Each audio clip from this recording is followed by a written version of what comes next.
Hey everyone, welcome back to the channel. Behind me I have a 2010 Lexus RX350, and today we're going to be replacing this lower marker bulb. As everyone can see, our lights are on and this bulb is out, so we're going to go ahead and replace that today. Now before we go ahead and begin, if you haven't subscribed to the channel, hit the subscribe button down below and definitely smash that like button because it helps the channel out. And with that said, let's go ahead and get started on today's video. Now in order to do this, I went ahead and I lifted my vehicle, and for this left side it's a pain because this cover has to come off. Now if you got small enough hands you can reach in here. I don't. My arm, it doesn't allow me to. If you're really lazy, you could probably cut out your plastic, but I probably wouldn't recommend that. Just do it the right way. Now on this cover we're going to have a variety of a few 10mm bolts. There's going to be some on the outer perimeter and some on the inner perimeter. What we're going to do is take our 10mm and just go ahead and get these off. Now they typically don't fight you, but they are rusted. Now you guys can see here ours got stuck, so I'm gonna go ahead and put it back in here and try to pop it off. Especially if you're in the Midwest, a lot of corrosion on these bad boys. So I'm gonna go ahead and remove our outer ones here. Now we do have a clip here as well. Let me go ahead and push these off to the side. What I'm going to do is go ahead and remove this clip with my pocket knife. It's just a straight up puller, just like that. Now one way you can try to cheat the system on these, and I've been able to do it in the past, is just go ahead and lower this plastic cover down here once you get these fasteners off. But you want to be a little careful because you definitely don't want to break anything. Now it's going to make horrible noises, but I believe we have enough access. That's all you really need to be able to get in here. Usually you can remove it all, but I feel like that's actually pretty good for video purposes, because on the back side over here we have our 10mm bolts. Those go in the body. Sometimes those break. So if you can get to this level where you can just kind of pull down on it, I think you should be good. Now let me show everyone where our connector is. So I have everyone aimed where the tow hook is, and right there, this great connector, that's what we're after. Now all we got to do is reach our hand through this side here, and what we're going to do is just spin it and pull it out sideways. Now I don't know if the camera's going to grab this really well, but I'm just going to sneak in here, follow my wire, and I may be blocking the view of the camera, but once you get your hand in there just like that, we're able to get our bulb out. Now all you're supposed to do for this is just pop it off just like that. Now these bulbs are a 194, so I'm going to go to my cabinet here, just grab one of these really quick, and all we have to do is, just as fast as we took it off, we're going to take our new bulb and go ahead and plug it in. Now a lot of people may say clean off the bulb, you touch it with your dirty gloves. Now my gloves aren't really super dirty, but if you have a rag or something, just give it a wipe just like that. Once we get it wiped off, now what you're going to want to do is reach back in here. Now I can't see anything. I'm going to see if I can look through my camera here and figure out this process. Filming YouTube videos sometimes has its challenges, and this is one of them. I want to be where the camera is, but I can't.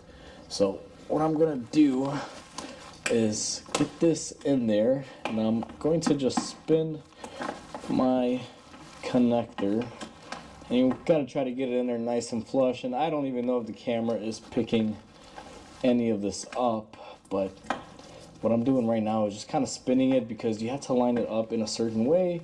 You'll know once it falls in there just like that, and then make sure you turn it clockwise.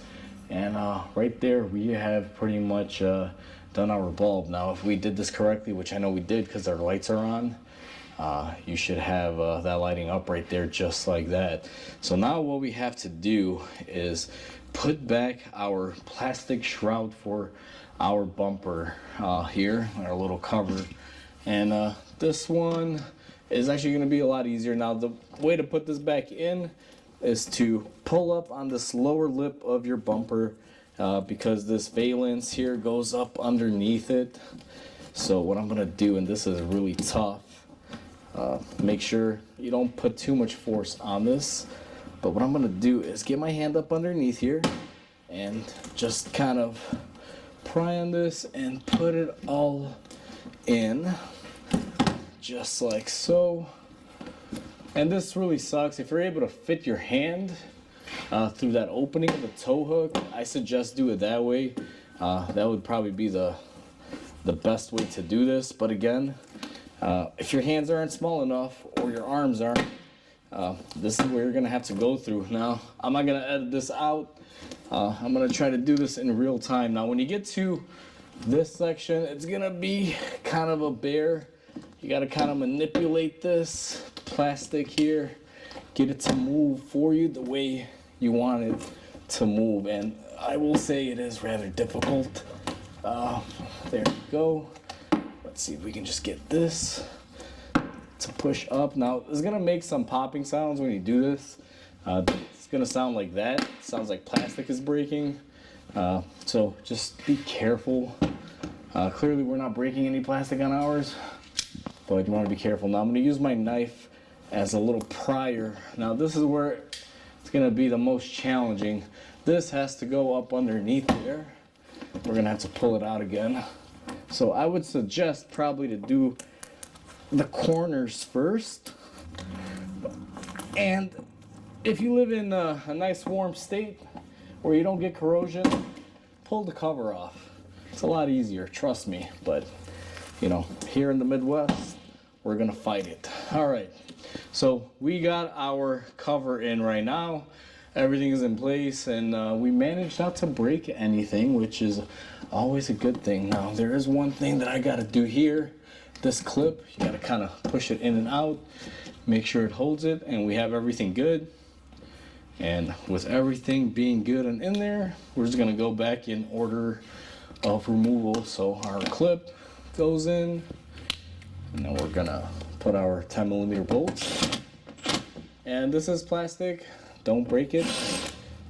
Go in here very gently, just like I am. And these don't need to be ugga-dugga on there. Just one ugga-dugga, nice and tight, you're good to go. So just like that, we're able to replace our left side marker on our bumper. Now for a lot of you, you may be wondering, what if my right side is bad? Well, let me show you. It's a lot easier. For the right side, you can see that Lexus does have some covers in the way, but there is access to it, basically just beyond the tow hook here. You can see it's a little tight, but trust me, it's a lot easier to do this side. You just kind of reach on in there and grab it, compared to what they want you to do on this side. I really wish, Lexus engineers, if you're watching this, you should have designed this light to kind of pop off from the bumper to make it easier. But again, if you guys come in here and you try to pry this out, you're gonna break it. This light is bolted in behind the bumper with a 10mm. So don't do that. The only way to access it is through underneath here. Just be mindful of that fact.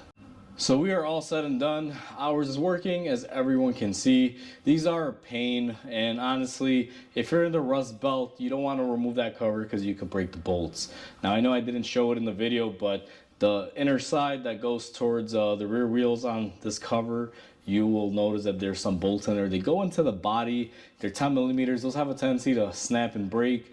I don't want to do that because then as they drive down the road, this cover is going to go tuk tuk tuk tuk and just make noises, and they're going to come back, they're going to yell at me, it's going to be a whole issue. So I choose to fight it this way. Yeah, a lot of you may disagree and say nope, it's wrong, it's this and that, whatever. That's just how I do it here.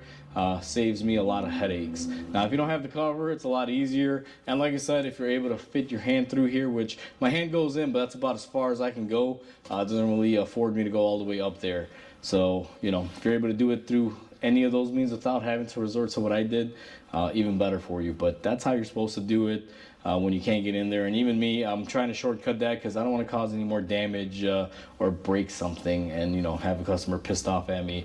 But if you are not in the Midwest and bolts come off easy and they don't rust, well, I mean, 2 more bolts in the back and this whole cover comes right off. So, you know, you should be pretty easy going there. But with that said, hopefully everyone enjoyed this video. Please comment, like, and subscribe because it definitely helps the channel grow. I hope everyone has a wonderful day, and I'll catch you on the next video.